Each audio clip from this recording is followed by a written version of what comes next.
Yeah, when I walked up to the screen a little bit ago to get my cup here, I noticed it was a dog looking at me through the camera. I saw Oh, a dog really? looking at me. Yeah. What did he do? Did he jump up here on the couch? Yeah, he jumped up and was looking to see who was on the other end. I said, "Hello, doggy," but yeah, he was just sitting there looking at me. Yeah. Yeah, he's a good boy. Oh, yeah, that's him. Hi, buddy. Okay. Better get back in here. Go there. All right.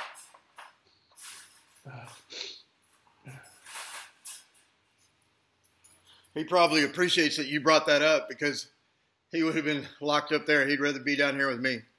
Oh, okay. Yeah. I thought it was funny. I came back in here to grab my cup. I see a dog looking at me on the computer. I'm like, oh, okay. Yeah. If Winston and Woody were still around, our dogs, they would have been in here trying to look in the camera. We talked to somebody from the Netherlands that she has a big red dog that every now and then he likes to just kind of stick his head in front of the camera while we're talking to her. Like he'll come in and go and kind of grin at the camera and everything. So it's pretty funny. Hello? Yeah, okay. Tell him to, yeah. All right, thank you. All right. All right. All right, already. Welcome to another exciting episode of You Don't Know. You don't know, huh? So don't act like you do. We're out here for part 2 of the interview with Christopher S. Jacobs. And let me tell you, part 1 was fascinating. Fascinating. Christopher, are you with us? Yes, I'm here with you. It's fun to be here. Awesome. Yeah, thanks for joining us for this second hour. Christopher, the viewers, we've had several people reach out to us on the comments and stuff like this, and let's talk about how people can contact you for the services. Sure. Joanne and I have a website. It's called The Lifting. People can reach us at the URL, thelifting2017.wix site. That's WIX site.com/thelifting. And can reach us on our email at thelifting2017@gmail.com. Okay, and of course these are being displayed. These are being displayed on your screen right now for the viewers, so that you can have the website and also the email address to contact Christopher or Joanne and get the ball rolling with whatever the various services that they have. And let me tell you, there's very powerful, worth it for sure. And you can just take it up from there. Christopher, I was in Utah just a couple of weeks ago, and went down there ostensibly. Actually, I have a policy like if I travel somewhere, I also kind of want to turn it into an investigation of some type. And now that we know that there's all of this paranormal stuff in ancient ruins and all this different, Anunnaki, elongated skulls, stuff all over the earth, you could just go anywhere and do an investigation almost. But Utah is it's a desert, those are associated with spirits and stuff like this. Anyway, ostensibly I was there to help, to have a romantic excursion with a young lady, a very beautiful young lady. And so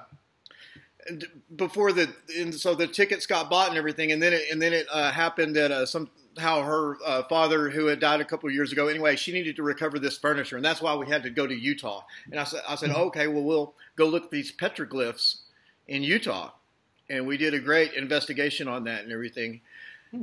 And so it was kind of hazy in my mind the exact reasons why I was doing this, going on this trip and everything. And in retrospect, I wasn't really going there to do either one of those things.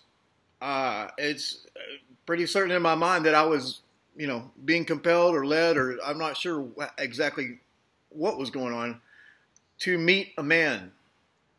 And the viewers know that I'm in a fraternal order, what some people call a secret society. And it just so happens, as by coincidence, the young lady that I went to meet is a member of this order, an initiate. And I knew this before. I knew this somewhat after we met, and it's even hazy in my mind how we even met. It was through the internet and everything like that. So before I went down there, I did know that, and I thought that was a coincidence. And of course, coincidences are always a red flag. Oh yeah. And I was talking to another one of my a psychic named Tara, and she told me to be on the lookout for that she was trying to read the energy of this young lady, and she said that she had some shields up. In other words, there was something that was obscuring or preventing, and so there might have been some type of agenda. And I didn't worry about it too much. But anyway, we did an investigation of the petroglyphs, and you know, I'd like to possibly get your thoughts on that in a little while. But we met this man on the way up there. You know, I flew to Denver, and incidentally, Denver is airport is just full of conspiracies, as any conspiracy theorist knows. There's a million conspiracies connected with that. In the Denver airport, you can drive onto the airport grounds and still have to drive 10 miles to get to your hangar. I mean, you know, your gate or whatever. So it's a massive. I think it's the biggest airport in the world, and not just by a little bit. And there is underground facilities there that it's admitted that they're there. But it's also a conspiracy theory, or, you know, whatever. It's alleged that there's like an entire city under there. And just by the number of cars, you know, there's that are not passengers, that are just in these outlying buildings and stuff like that. I mean, you know, it's just like car lot upon car lot. I mean, yeah, there's something big time going on under there. And there's also this famous mural that they have, which has a type of Nazi-looking futuristic soldier with a cyborg mask, and he has a machete, and there's some people cowering in fear down below him, and it just so happens this big sword is also piercing the dove of peace. So it's a very disturbing image, you know, and why they'd want to put that in the airport, you know, would be, you know, people are mystified about that. Of course, if you have experience in the occult like I do, the reasons become all too clear. I'm not even saying that I understand all the symbology of this, but at the very least, it puts fear in people just on a subliminal level to see these striking, harrowing images. And so I've got a picture of that. And there's another thing that people say, and it's this huge statue of a horse with like red eyes. That's, I mean, huge. It's like 2 stories tall, and I got a picture of that too. And so, you know, right off the bat, we, you know, arriving in Denver, you know, experiencing these type of, I wouldn't say paranormal things, but just stuff that's weird, you know, and that's kind of been on my bucket list, wanting to see that mural and stuff like this. And of course, there's other weird things about Colorado. Everyone knows that they are involved with they're the first state or whatever to have this medical marijuana, which is ultimately went to, I think, recreational, the way I understand it. And let me tell you, this shit's fucking good. I mean, it blew me away. But anyway, on the way up, so we had the trailer and everything, and we were going up to Utah.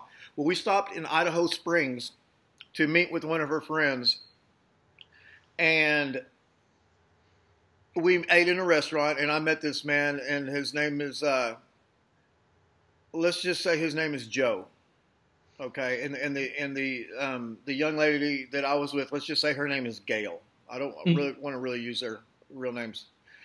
And so we ate in a restaurant and everything like this, and he was a very kind of gregarious guy and everything. And so ostensibly, you know, and so that was a nice meeting, and we just went on down the road. And then, you know, then we went and we got all the furniture and stuff like that. Then on the way back, we went to Moab, Utah, and saw some really amazing petroglyphs and stuff like this. And on the last day, you know, is where or the last night, we spent the night again in Idaho. We did not spend the night there in Idaho Springs the first night, but this was the day that before I was to come back. We went and stopped in Idaho Springs and to stay with this man, Joe, overnight, because then we'd go to the airport in the morning.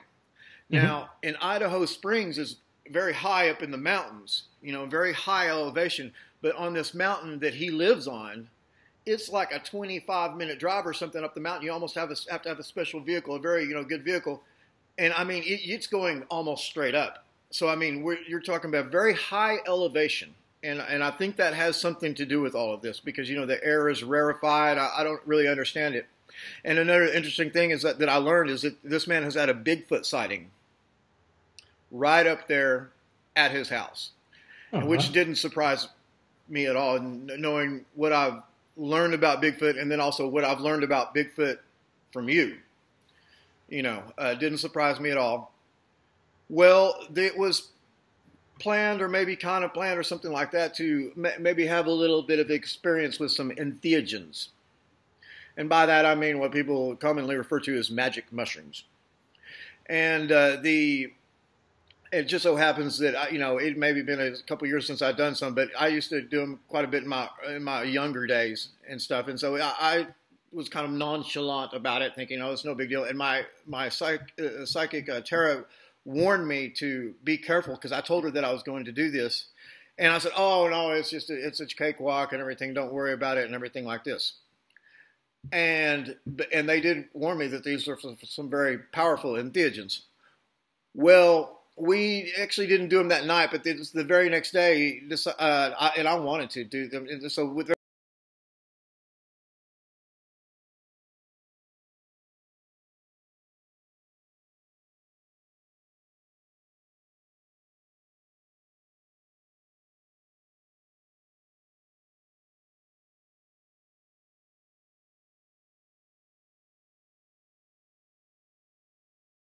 the internet connection just decided to just die immediately when we started touching on that stuff. It's very annoying when that happens. Yeah, I mean, well, I'll tell you what, we just got smooth cut off, didn't we?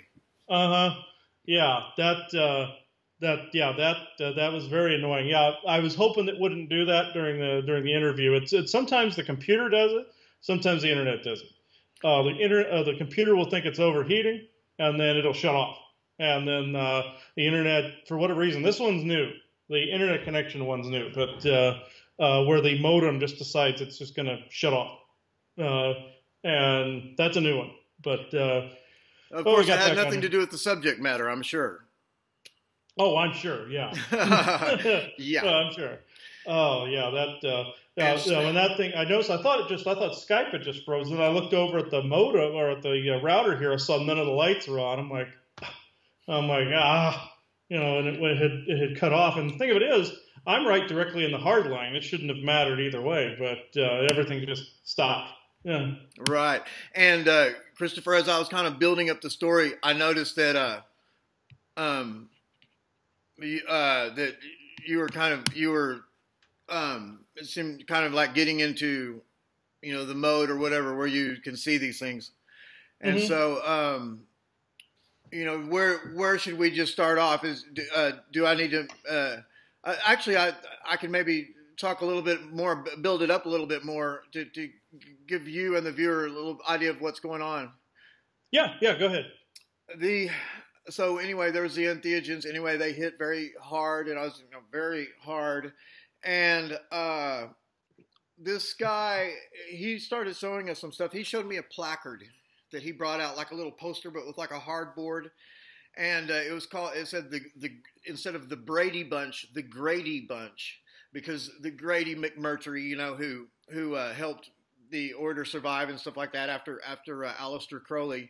And this is a hand-painted deal and everything like that. And he also had a copy of the Stelae of Revealing, which is another kind of holy artifact that we have in our deal. And this was made by a very good artist named Lucy, who I'm familiar with her. And it just, when you're these entheogens, you can always maybe read things into things that aren't there. But I mean, it was just, here's what it was. He got the remote and he put on this, he just put on a movie for us. And then he left. And I was there with Gail. And for some reason I wasn't liking the movie. And it's a movie that was kind of animated. And it's a movie that people have probably heard of. It was there was this one movie that when this type of animation stuff came out, it had like Keanu Reeves and anyway, the guy who plays Captain America.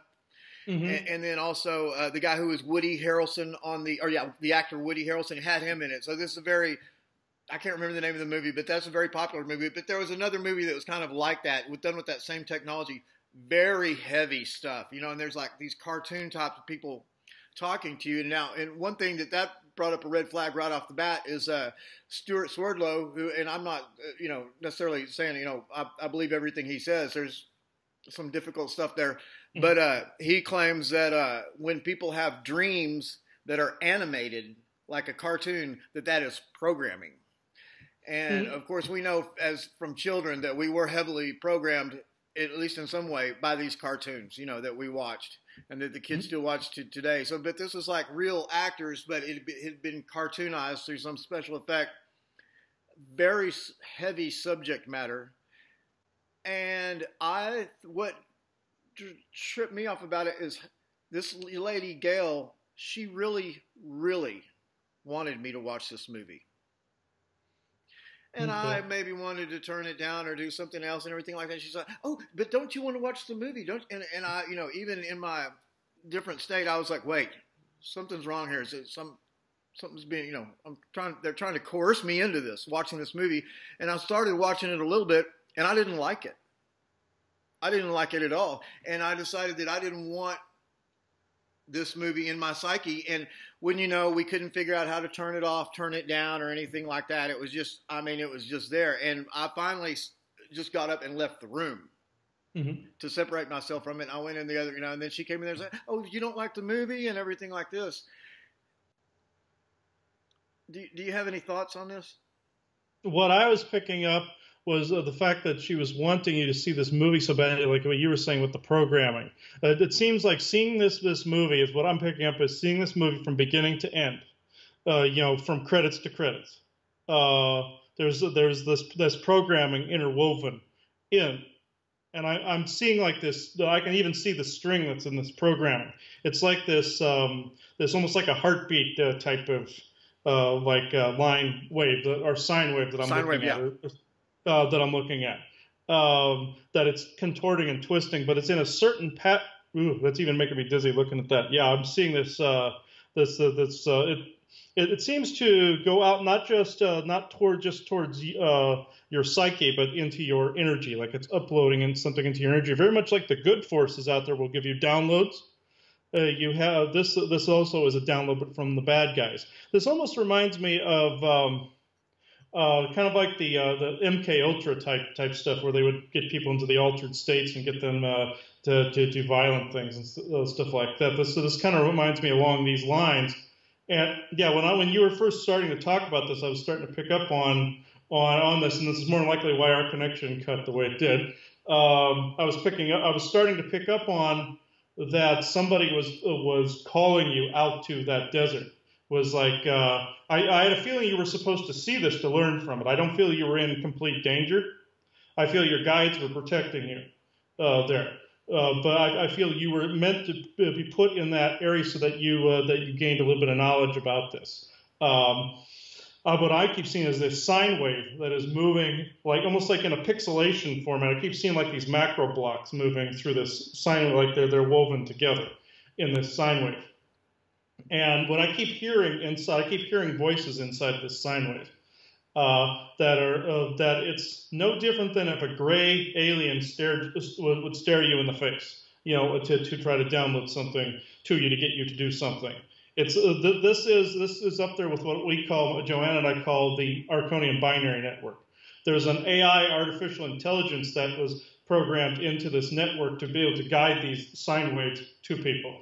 Through television, through radio, through cell phone, through all of it, through computer. And we're always combating and finding ways to revoke this, have people revoke this programming. And the reason she wanted you, and this guy wanted you to view this movie from beginning to end without interruption, is because this sine wave from beginning to end was a programmed set of algorithms that would have uploaded to you if you'd seen it from beginning to end. And you were smart to leave the room. You had enough intuitive wherewithal to walk away. Yes, and let me tell you this fascinating coincidence. And I don't know if I don't know how much she was programmed or that she was consciously doing this, but when it became clear that she had failed to coerce me to watch this movie, she very kindly and everything let me know and got, in my face and was saying, that we're still friends, me and her are still friends, but that we're no longer lovers. Okay. And so, I mean, the fact of me rejecting that movie and our love affair or whatever it was coming to an end at the same time, and it was, in other words, that was a direct result of, Mm-hmm. Yeah, there was a Okay. Now this is what's downloading to me now. This is reason being was the romance and the sex and everything was a promise or a lure to get you to view this movie, and that you were going to eventually talk about something, maybe some bit of disinformation they wanted to let out, some kind of program, and they wanted you to kind of spew out over the airwaves. They tried this on me too. They tried uploading stuff through our own television and everything to get me to spew out disinformation. I was able to revoke the programming and set it aside and then inform people about the program. This is what they were trying to do to you, because you actually talk to people on YouTube all the time. So YouTube is a major way of both getting information out and disinformation out. Facebook too. So this is where the binary network seems to have a big grip, is right there. This is why I always put blessings and stuff in our videos, or in the description or something like that. Tell people revoke any programming from viewing this, etc., etc. Some people thought I was telling them, I was sending the programming out. No, the bad guys are wedging it in there. This is what was going on with this movie. I was picking up something there in Moab too. You're there, like in the petroglyphs and everything. I was picking up both ancient and this going on. This other guy that you were with, I'm seeing both her and him in like shadow. I'm seeing you with light surrounding you in this room, but was he on your right and her on your left? At one point, yes. Okay. Yeah.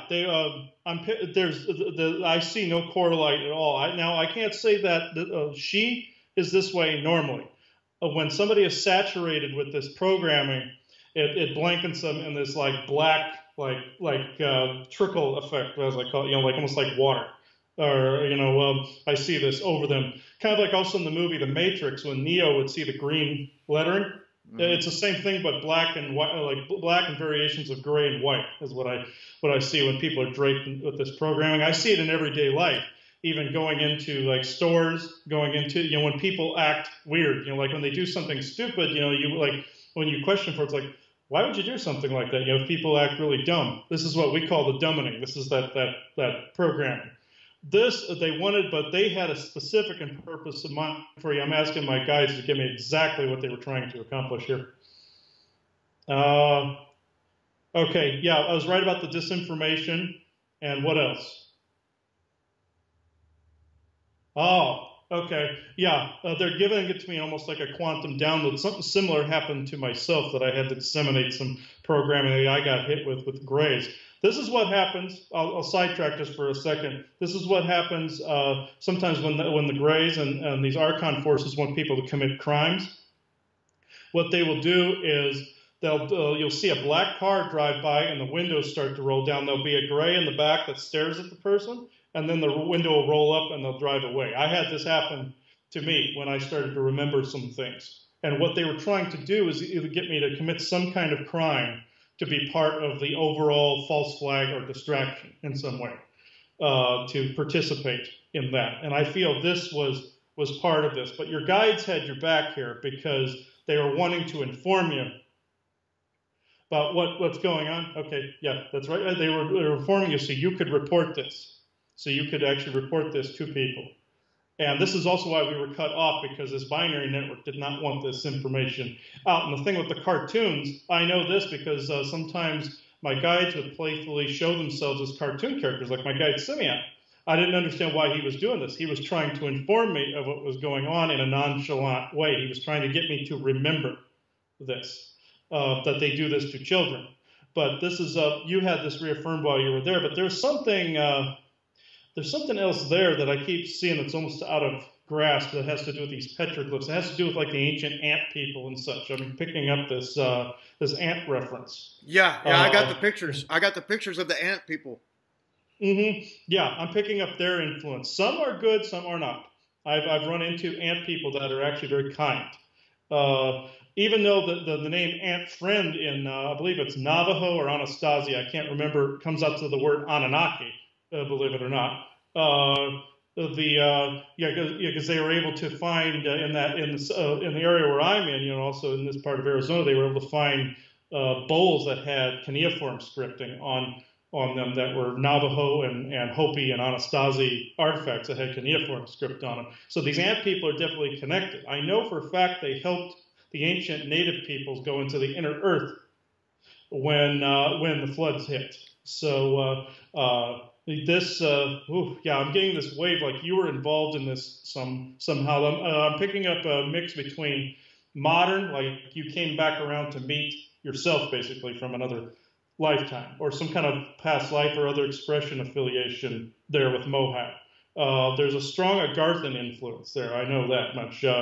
Like inner earther influence there. There's underground areas where some of these inner earthers went to, but I'm picking up portals. I'm picking up ant people associations. Let's see. I'll ask my sources why I'm picking up your involvement in this place. Like you were drawn there for two purposes. One, to find out something from your ancient past, and then one, to be informed about what the binary network and all that's all about.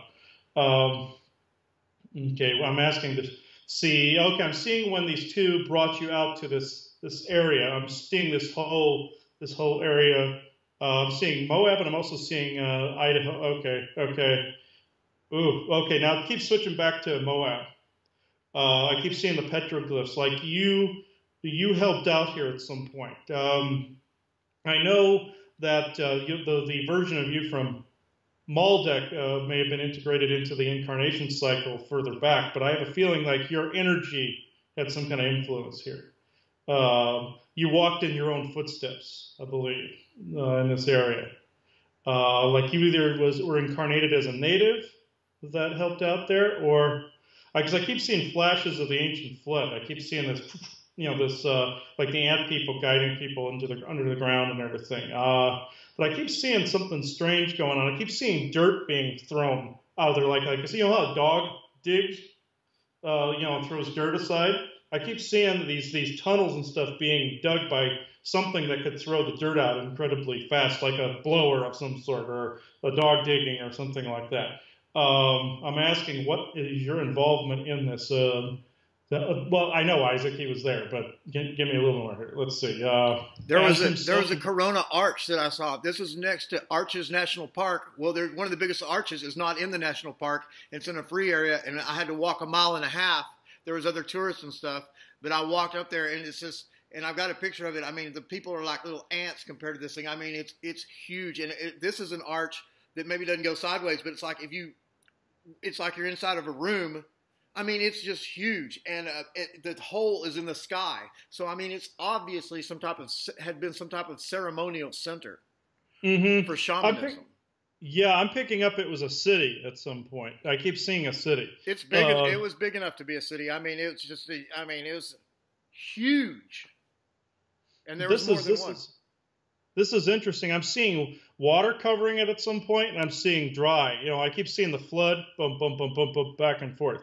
But I keep seeing this thriving city, but I'm seeing these people walking around. Some of them look like ants, with the antennae and stuff like that. I keep seeing walking around with humans. I'm seeing humans there too.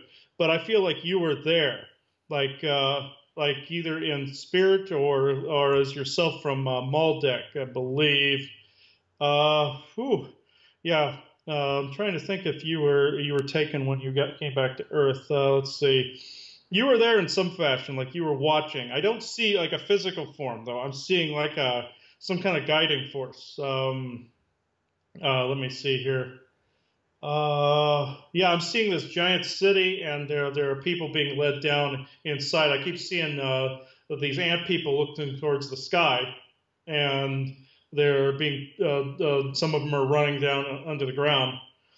And I get it. Now I'm being shown beforehand with some of these petroglyphs. I keep seeing these glowing signs outside, like warning people to come down underground in some way, like telling people, like guiding people. And this was like this in the biblical world too, or over on the other end of the planet. I found out the Agarthan network was trying to, or that's the inner Earth tribes down there, were trying to guide humans before the flood underground. by using like energetic signs, sometimes just signposts that would guide people with riddles that would go to different places and guide them to inner Earth openings. And this seems to be the case on this end of the globe too. And I have a feeling you were instrumental in this in some way, like you helped create this so people would be guided down. You were here to actually find that familiarity with that place, like you were there. There's definitely entrances to the underground Earth there. I mean, it's just definitely. I even got the idea that especially since it's not in Arches National Park, somebody could easily go down that trail and just get, kind of hide from the rest of the people. And then whenever it closes, and it doesn't even close, there's no guards, there's no anything there. You could spend the night out there and no one would know.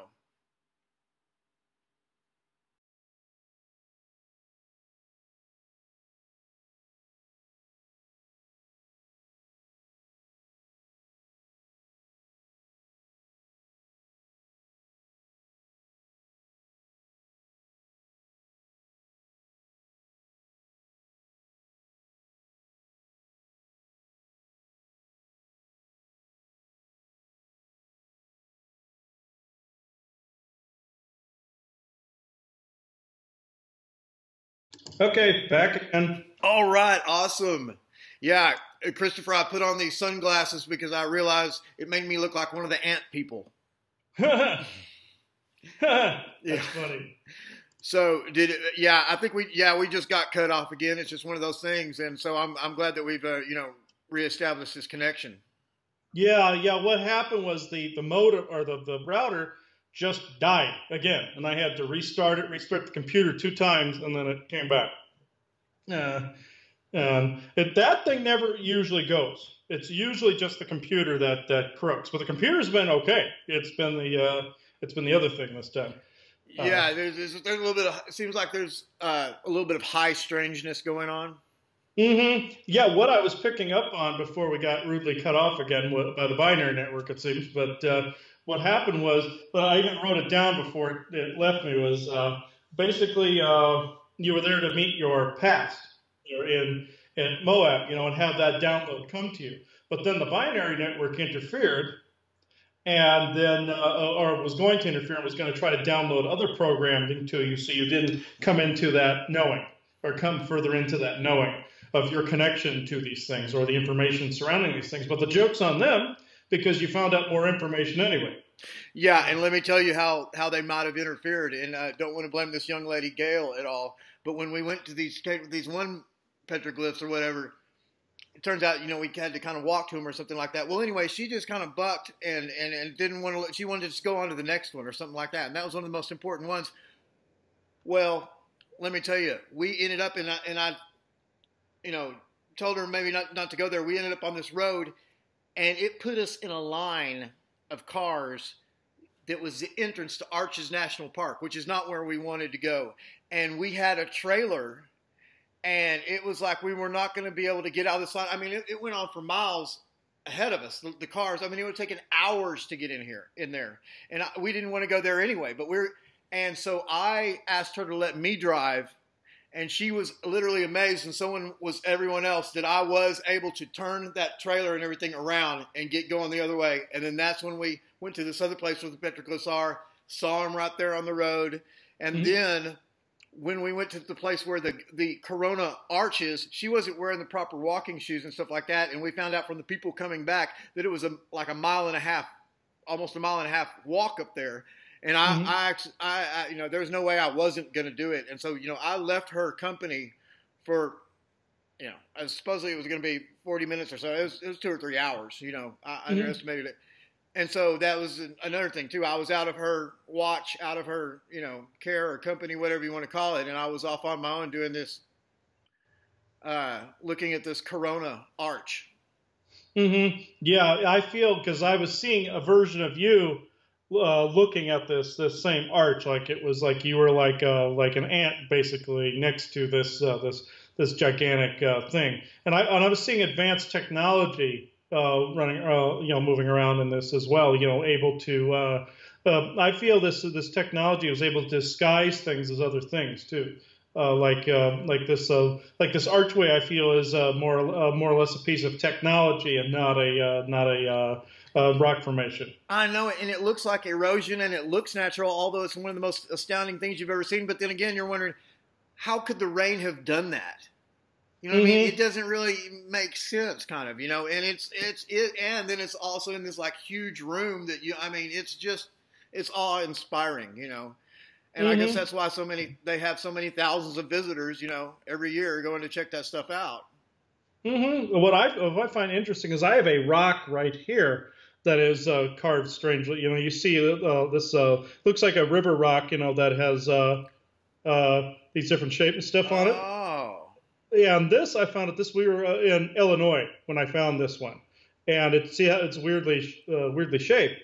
What happened was when we were out part of Lake Michigan, I did not know some of the mer people inhabited lakes as well. There was this. I always come into telepathic contact when I was out on the coast. I was talking to some of the Myrmidon that were out in the ocean, and they were telling me some of them didn't like humans because they felt humans consumed too much of the environment and such like that. Well, I came across one of them at Lake Michigan, and this rock all of a sudden washes up on shore.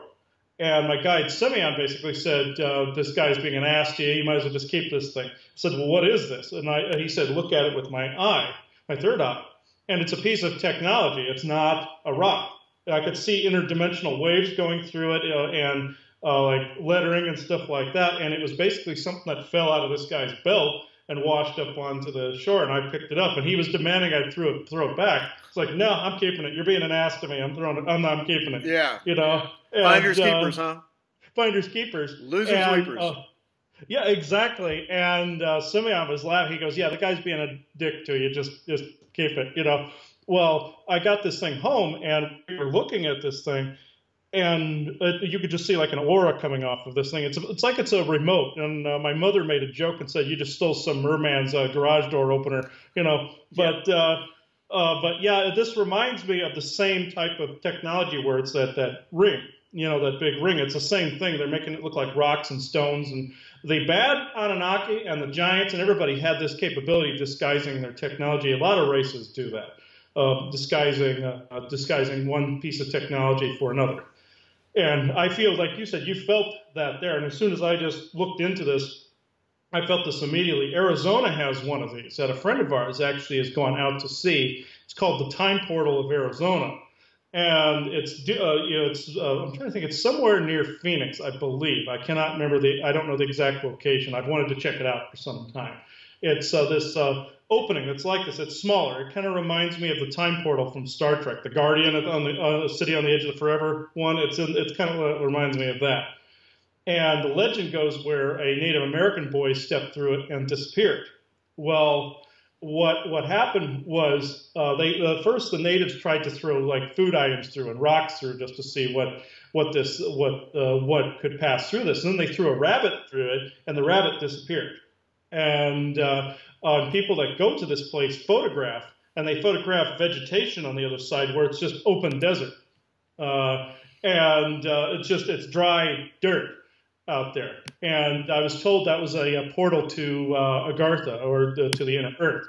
That's what I was told that was. And this has that same feel to me, this big thing in Moab, this big giant doorway. Is what this feels like, a doorway they could move like vehicles in and out of, like ships and stuff out of. Oh yeah, it's for sure. I mean, it looks just like something like that. And that's why I'm using this deal where we chat here to. I'm sending you the picture right now. Okay. So hopefully I've never. Oh, okay. There you go. Can you see it? Yeah, let's see. Let me enlarge this a little bit. Oh yeah. This is exactly what I had seen pop up in my head, was something this big. This is definitely Inner Earth tech that did this. Do you see the little where I've written on the painting where it says people and it has that little line down there? Let's see. We'll get this. Let's see. Yeah. Okay, look how small the people are. Mm-hmm. I mean, that thing is huge. Mm-hmm. And the way they actually made some of these doorways, I found out they found this down, I believe, in South America. There are these openings that are perfect like circles, Mm-hmm. and the ones that are eroded are ones that have been there longer. But there are some that have these sharp circular edges, and I found out it wasn't only the harvesters that had these spheres. The Agarthans used these too to dig tunnels. This is how they created the inner Earth, is they had these spheres bore out the inside and create this inner world. And this shape of this thing looks like that's how it was made, like some kind of spheroid thing bored that out. Yeah, Okay. yeah, it totally looks like a beam me up type of deal. Now, did you see the second picture that I put up there? Yeah, these are images definitely of the ant people. Yes. Yeah, these are I've seen these before. I've seen Sasquatch paintings very similar to this before as well. Yeah, these are definitely ant people. They are shaped like that. They have these bigger shoulders at the top, and they have these they're like Schwarzenegger. They have these And a little tiny little waist. Now, one thing I think that's interesting, have you noticed that both of those figures, each one of them seems like it's carrying a shield, but it also looks like each one is carrying a bow and arrow. And so it's kind of hard to rectify why they had the bow and arrow, or but then they had this high technology, or maybe the bow and arrow was some type of religious, I just don't know. I'm picking up it's a piece of high technology that the natives mimicked after a while. I'm picking up like it may have been a weapon of theirs or some kind of tool that they may have used for digging or something like that, or defending. And yeah, my intuition's picking up on this, where it was a type of like energy type weapon or something like that. This is also listed in like I believe it's the Mahabharata as well from India, where you see these bow and arrow type weapons as well that some of these blue inner earthers had as well, where they had these bow and arrow type deals. Well, now, do you remember Blade? One of the Blade movies where they had the young, good-looking lady, and she had that electronic crossbow, or not crossbow, but it was like a bow, and it came out, and it was like a vampire killing bow. Yeah. This is what I feel is, and the natives just mimicked it and used wood and feathers. I found out this is similar to candles. I found out were this as well, because the Garthans, the same thing, had these cylindrical pieces of technology that would have these glowing orbs sitting on top of them, and people mimicked those, and that became candles. Wow. I found out. That makes and perfect glasses sense. too. Yeah, and glasses too, like cups. They had a type of technology that liquid would refill the cup. It would just refill it. They wouldn't have to pour it. And this was also said in Norse mythology, where the gods had cups that were never ending. So full of the mead and everything. Full of the mead, yeah. That they had cups that were always full. So yeah, that's where that came from. And people, this either passed in the myth or it got copied into things like bow and arrows, and also dream catchers too. There was another thing with dream catchers where we found out that the ancient Mayan people, this is an alien race I'm talking about that comes from the Pleiades, that the Native Americans are descended from. They had a functioning dream catcher that actually was a piece of technology. What is this word you're saying? It's a functioning what? Dream catcher. Dream catcher. Okay, got it. Yeah, dream catcher, a functioning dream catcher. Yeah, they would put this up. I know what they are. They're like the Native Americans have, and you see them even in tourist shops and stuff like this. Yeah, and what they made was something that could block demonic influences, and it was a piece of technology. But then eventually our natives saw that and started creating these things out of string and vines and such. It's not like the holy things don't work. It's not like the blessed things don't work. I'm not dumping on that. It's just that we make functioning dream catchers as well, but they're made out of copper and crystal and shungite and stuff like that, and not out of string. Well, that's the same basis for this. Sometimes earlier man would mimic things they saw. The sarcophagus was the same way in Egypt, because those were stasis chambers. Some of these elongated skull beings would be in as well. So it's the same thing, and that's why they did the whole organ removal and stuff like that. They figured it was a procedure they saw these aliens doing. Humans didn't know too much about it, and so they started mimicking this, and it was they thought it would preserve the person. Yeah. Right. Well, a vampire's coffin is kind of a stasis chamber, isn't it? You know, Mm-hmm. Oh yeah. he's asleep Oh in yeah. there. Yeah, so that's very interesting correlation. I like that. Now, Christopher, if you'll take a look at the two prominent ant creatures, the one thing I'm having a hard time deciding is whether they have, you know, in other words, if their head is that big helmet, or if it looks like there's two eyes right below it. So I don't know if there's like two little things hanging down here, or if that's like their face. It's their face down here and then a helmet up here, or if they have a long skinny neck and that thing on top is their head. Yeah, the ones I've seen have like a long, skinny neck, and they do have the bigger shoulders, but they have eyes where we have ours. These are bit parts of their face that come down, these jowl-like things that come down. That's part of their face. Oh, and so that's maybe like the things of an ant, or Yeah, something. yeah. Like a mandible, like the pincers or whatever. Oh, the pincers, yeah, yeah. And some of these beings have actual jowls that come out of their cheekbones too. It's not just the pincers. Some of them, I know, some of these bug species have the pincers, and they have these weird like skin jowls too. But yeah, these beings seem to have both of those. They have like the pincers and they have that. But the natives were trying to mimic what they saw. And some of these beings did carry shields and energy weapons and things of that nature. So that's actually accurate. Yeah. On the far left of the picture, it looks like there's a four-legged creature, but it almost looks like it's half man or something. You see that one? Oh yeah, on the far left. Yes. I've seen that. There's also some of those look almost like they have crabs with pincers on them, you know, on the sides. Some of these species, I've run into a race of fish and crustacean type people as well, where they have the pincers like the crabs, and some of them are actual like four-legged beings that walk around as well, but they're sentient beings like us, but they walk on all fours. I've seen these type of beings too. So yeah, this makes sense. A lot of these beings pre-flood Earth were working together, because I found out the pre-flood Earth had a lot of these beings that worked together in sometimes relative harmony, and then the bad guys came in and screwed everything up. Right. And so now, you know, the ant people is almost in a way kind of reminiscent of the mantid people.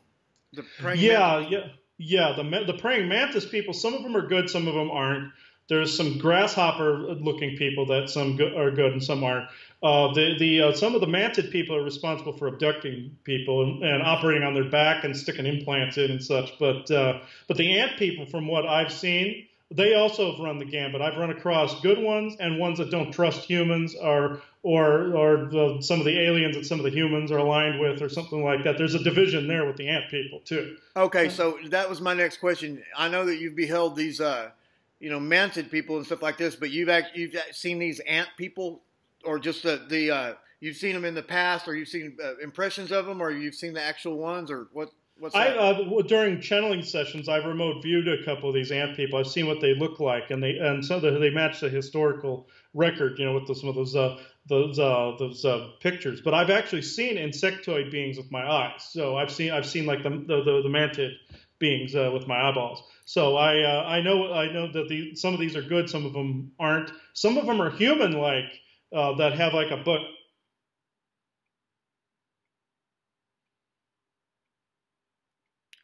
Okay, it seems like we're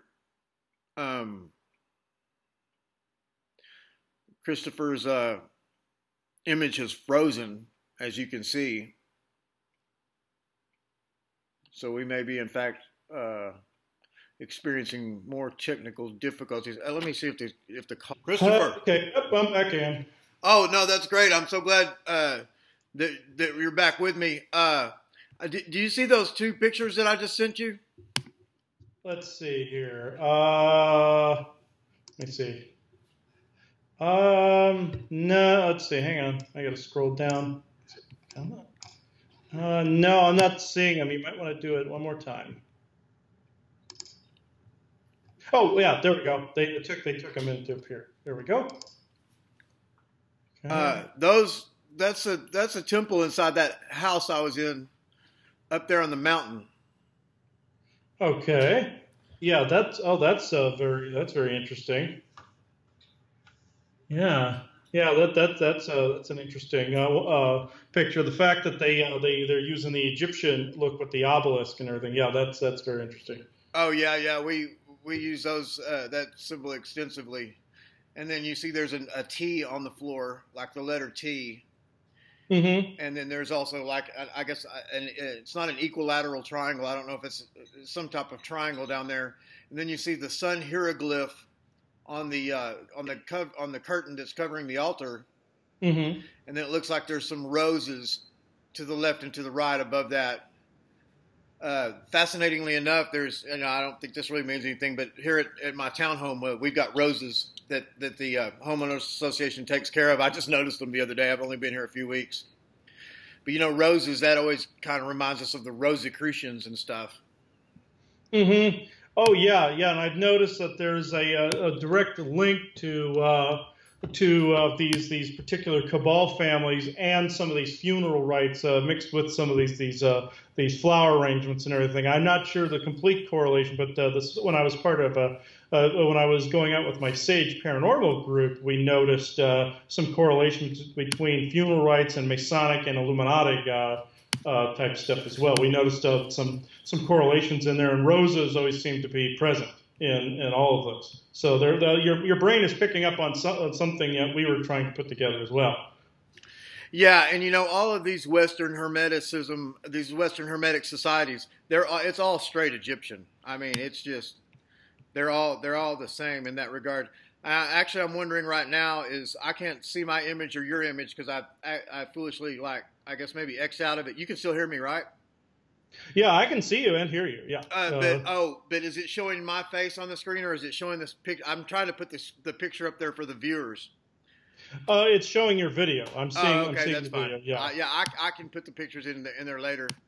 So anyway, and I'm not going to worry about that. I can't see you or see me. Are you still there?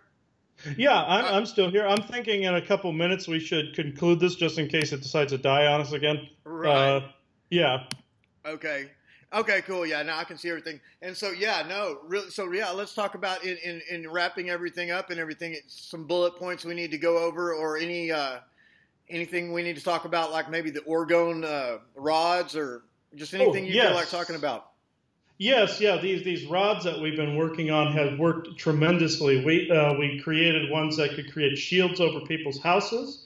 We created some that can even destroy demons. We created one that I lovingly called the Holy Hand Grenade, based on the Monty Python Holy Hand Grenade. Yeah.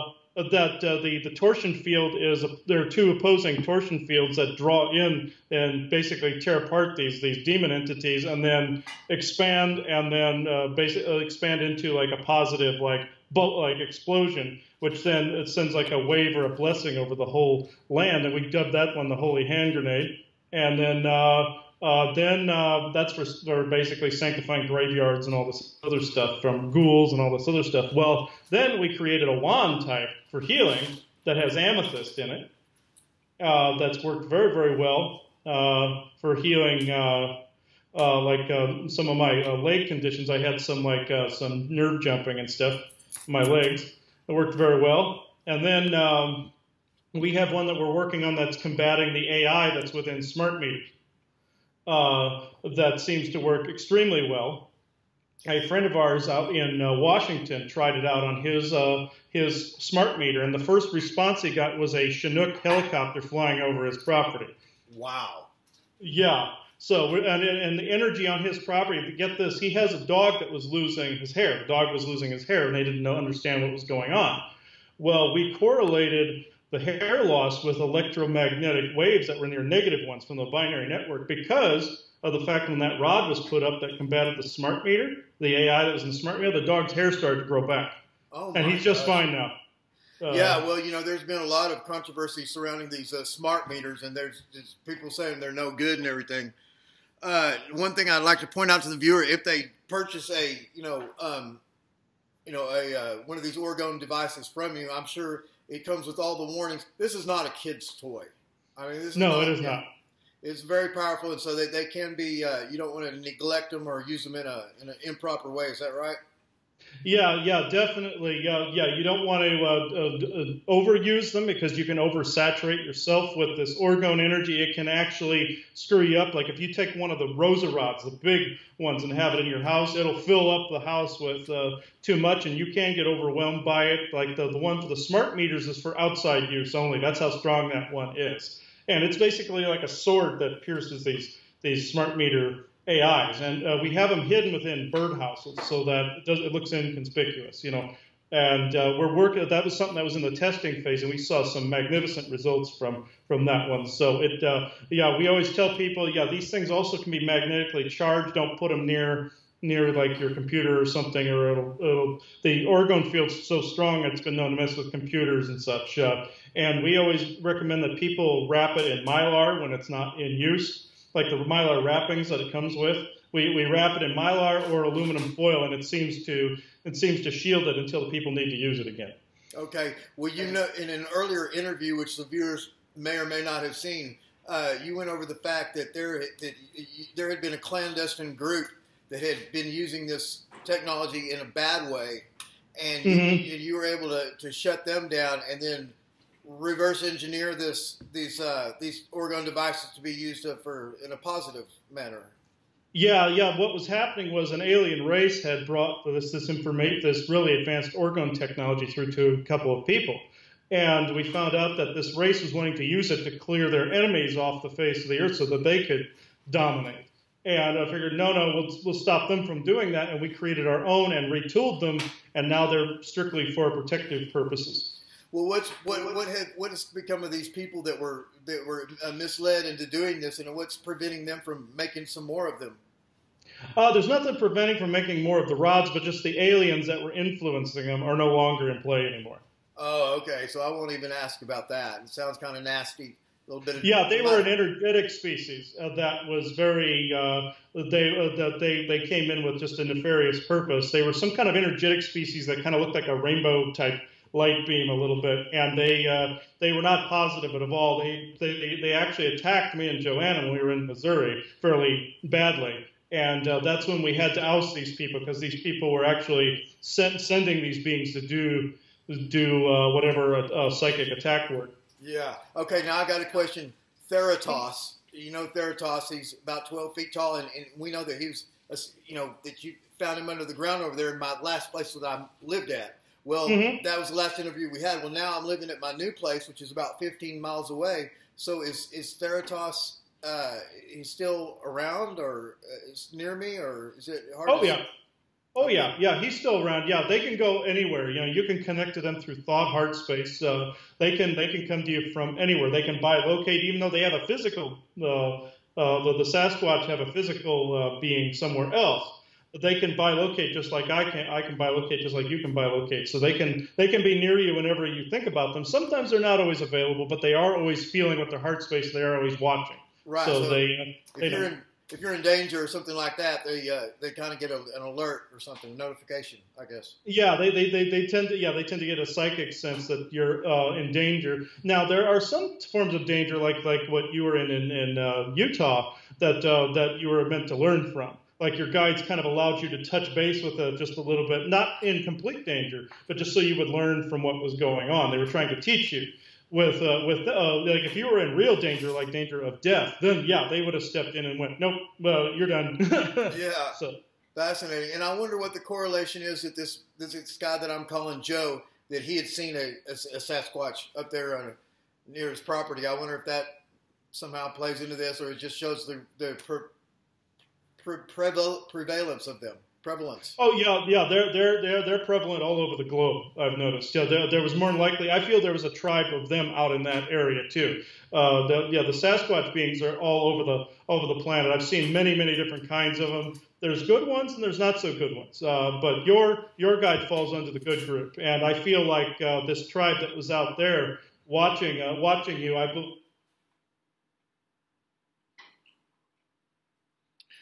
Okay, well, it looks like we've lost Chris again, and so that is no doubt going to end the